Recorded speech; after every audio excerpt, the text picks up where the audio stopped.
Демографияны көтеру керек. Елімізде соңғы 3 жылда 1.200.000 бала өмірге келді. Қазақстандықтардың санын көбейту керек деп ұрандайды. Бірақ оған мемлекет дайын ба? Мен Есе Темір Ерболы осы жайлы сәлден кейін талқылаймыз. Массагетке тіркеліп лайк басып, видеоны бөлесіңіз.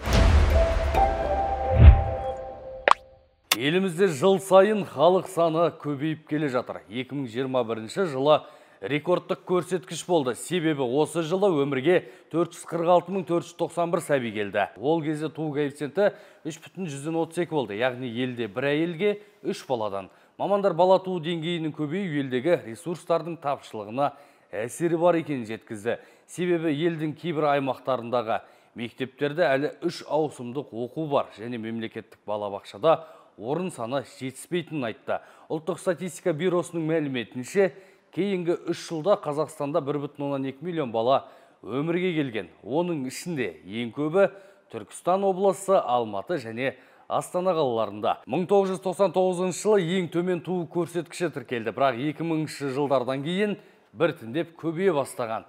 Жыл сайын 260-270 бала өмірге келді.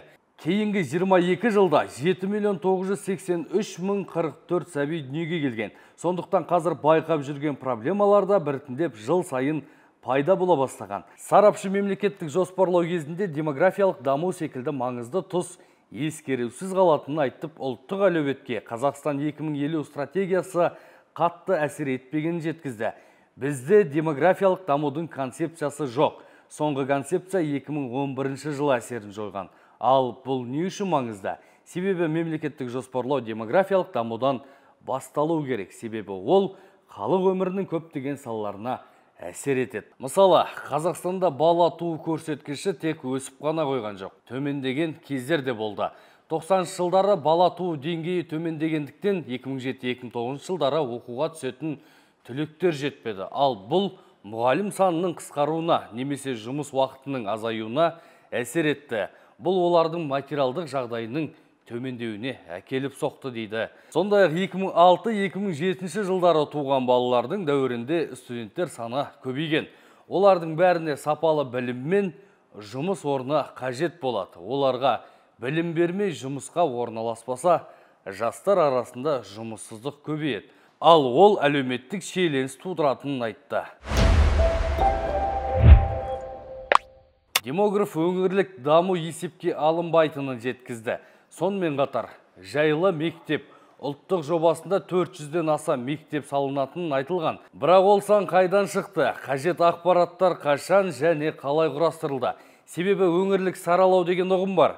Балабақша мен мектеп жетіспеу солтүстік, орталық және шығыс аймақтарға қатты өзекті мәселе емес.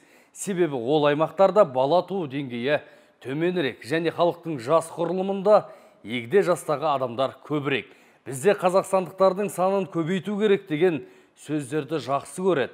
Халық санының өсуімен адам тағдыры байланысты екенін түсіну қажет. Ол жай ғана қағаздағы статистика емес, ол тірі адамдар біреудің тағдыры. Сол арқылы ел экономикасы қалыптасады. Елдің байлығы халық деп бекер айтпаған. Біз стратегиялық көзқарасты демографияға байланыстырмайынша, халыққа жүргізіп жатқан реформалардың әсері болмайды дейді сарапшы.